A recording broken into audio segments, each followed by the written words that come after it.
안녕하세요. 오늘의 건설의 김과장이라고 합니다.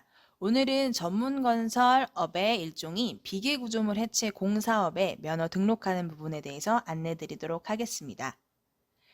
비계구조물 해체 공사업의 경우 건설 면허가 당연히 있어야 사업은 가능하신데요. 다만 공사 예정 금액이 1,500만 원 미만일 경우에는 면허가 없이 하더라도 합법적인 공사입니다. 반대로 말하면 공사 예정 금액이 1,500만 원 이상이다 라고 하면은 반드시 비계구조물 해체 공사업 면허를 발급받으셔야 하는 겁니다. 비계구조물 해체 공사업은 크게 비계공사, 파일공사, 구조물 해체 공사를 하는 면허라고 생각하시면 되는데요. 이 부분 같은 경우는 저보다 오히려 더 전문가이실 테니 생략을 하도록 하겠습니다. 비계구조물 해체공사 면허 취득을 하기 위해서는 등록 기준을 충족하셔야 되는데요. 등록 기준은 총 4가지로 구분되어 있습니다. 그럼 지금부터 등록 기준에 대해서 하나씩 안내해 드리도록 하겠습니다. 네, 첫 번째 등록 기준으로 자본금이 있습니다. 이 자본금은 건설업을 운용하기에 이용하실 수 있는 자본금이라고 생각하셔야 되는데요. 그러다 보니까 단순히 통장에 돈이 1억 5천이 하루 이틀 있었다. 또는 등기부등본상의 자본금이 1억 5천이다. 라고 해서 인정되는 것은 아니고요. 재무관리 상태 진단 보고서라는 것을 반드시 발급받으셔야 됩니다. 이 보고서가 건설업 자산이 1억 5천 이상이 있는지를 확인해 주는 보고서라고 생각하시면 됩니다. 다만 이 보고서를 발급받으시려면 당연히 적격 판정의 보고서를 받으셔야 되기 때문에 적격이 되기 위해서 준비하셔야 될 사항이 있습니다. 이 상황은 회사의 재무 상태에 따라서 준비하실 내역이 달라지게 되는데요. 기존 법인 사업자냐, 또는 신규 설립된 법인의 사업자냐, 또는 개인 사업자냐, 아니면 신규로 설립된 개인 사업자냐에 따라서 준비하실 내용에 차이가 있게 됩니다. 기본적으로 법인의 경우에는 등기부등본상 자본금이 1억 5천 이상이 돼야 되는 것을 기본으로 하고 있고요. 그 밖에 가결산 재무제표라던가 예금 보유 내역 등을 통해서 적격한지를 판단하게 됩니다. 개인 사업자의 경우 등기부등본이 없기 때문에 그 등록 자본금은 생략하시면 되고요. 대신에 가결산 재무제표나 예금 보유를 통한 재무관리 상태 진단 보고서는 반드시 발급을 받으셔야 합니다. 이 보고서 관련해서는 회사의 재무 상태에 따라서 너무 달라지는 게 많기 때문에 자세한 내용이 궁금하시면 해졸로 연락 주시면 회사의 상황을 들어보고 정확하게 안내 드리도록 하겠습니다. 네, 두 번째 등록 기준은 바로 공제조합입니다. 이 공제조합이라는 곳은 건설업을 하다 보면 사실 문제들이 많죠. 위험한 공사를 하기도 하고 공사에 대한 하자라던가 계약이 파기되는 등 여러 가지의 문제에 있어서 보증을 들어주는 기관이라고 생각하시면 됩니다. 그래서 이 보증을 반드시 할 수 있는 회사만이 면허를 주는 겁니다. 그래서 면허를 발급받기 전에 미리 공제조합에 약 5천만 원 가량의 보증금조의 금액을 예치하셔야 됩니다. 이 금액을 예치하면 그때 비로소 보증 가능 금액 확인서라는 것을 공제조합을 통해 발급받으실 수 있고요. 이 보증 가능 금액 확인서를 면허 접수할 시에 같이 제출을 하셔야 하는 겁니다.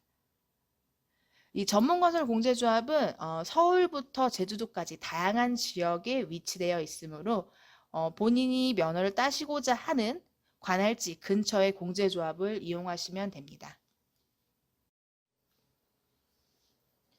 네, 세 번째 등록 기준으로는 기술 능력이 있습니다. 기술 능력은 말 그대로 회사가 기술자를 보유해야 한다는 내용인데요.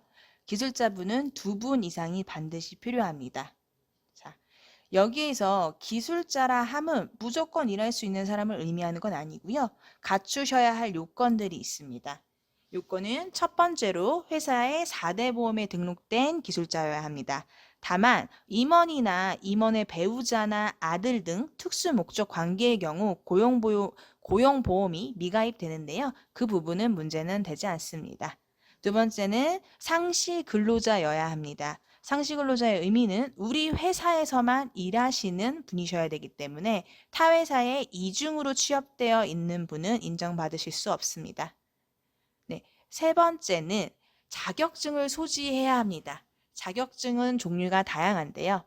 첫 번째로 기술인협회에서 발급하는 토목이나 건축, 광업 분야의 경력 수첩을 소지하는 사람이면 되고요.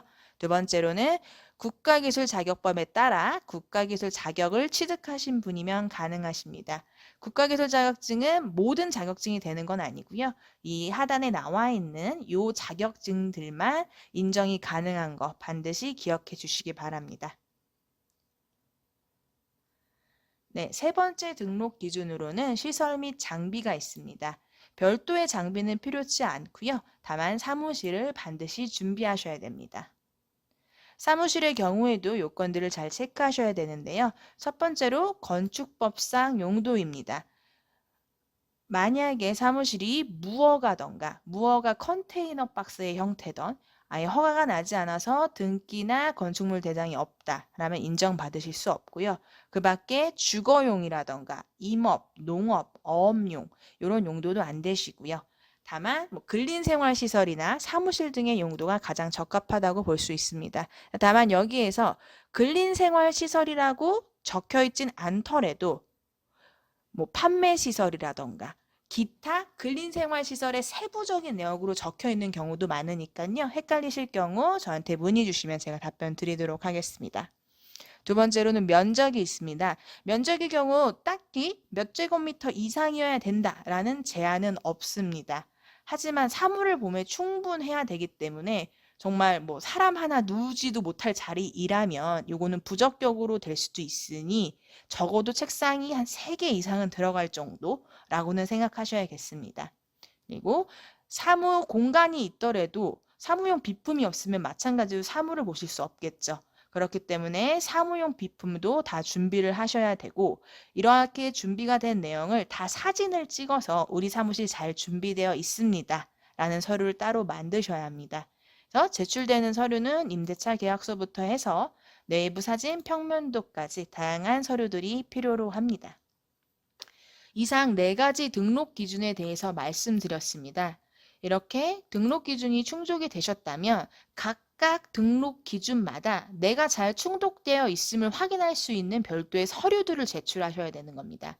예를 들면 방금 말씀드린 사무실은 잘 있다라는 걸 확인하기 위해서 계약서부터 이런 다양한 서류가 있듯이 각각의 등록 기준들도 그러한 서류들을 필요로 합니다. 그래서 이러한 서류를 준비하셔서 관할청에 제출하시게 되는데요. 관할청의 경우 지역에 따라서 시청, 군청 또는 구청 중 한 곳이 되게 됩니다. 그리고 소요시간 같은 경우에는 가장 많이 문의를 주시는 건데요. 말 그대로 회사에 어떠한 상황에 처해져 있냐에 따라서 이거 소요시간은 달라집니다. 1억 5천이 이미 충분히 있고 한 달 이상이 있고 재무제표도 가결산도 어느 정도 다 돼 있다라고 하시면 빠르면 3일, 일주일 이내 모든 준비가 다 가능도 합니다. 근데 아무것도 준비되어 있지 않다라고 하면 예금을 넣거나 증자를 하는 일부터 시작하여서 30일 이상이 소요되실 수도 있습니다. 그래서 이렇게 시간은 회사의 상황에 따라서 얼마만큼 소요되는지 확인이 되시는 거고요. 그렇게 다 준비가 되셔서 접수를 하신다라고 하면 관할청에서 접수받은 서류를 가지고 면허를 내주기까지는 20일 이내에 면허를 내줍니다. 법적 처리 기간이기 때문에 더 늦어지는 경우는 거의 드물고요. 보통은 2, 3주 내로 면허가 나오곤 합니다. 네. 이상 비계 구조물 해체 공사업 면허 취득에 필요한 등록 기준을 안내 드렸는데요. 사실 일반적인 내용은 지금 다 말씀을 드렸지만 우리 회사가 어떤 상황이냐에 따라서 디테일이 많이 달라집니다. 그리고 어떤 지역에다가 내실 거냐, 그러면 그 지역의 주무관에 따라서도 별도의 서류를 요청하는 경우도 있고요. 어떤 부분을 굉장히 꼼꼼하게 본다, 이런 부분들도 있습니다. 그렇기 때문에 저희 해솔 C&I는 이러한 다양한 경험을 바탕으로 아주 빠르고 가장 쉽게 면허를 내는 걸 도와드리는 업체입니다. 법인 설립부터 시작해서 진단보고서 발급, 관할처 서류 접수까지 저희가 함께 동행할 것입니다. 궁금하신 점이 있거나 업무 대행이 필요하시다면 주저 말고 전화 주세요. 그럼 제가 친절하게 상담해 드리도록 하겠습니다. 네, 감사합니다.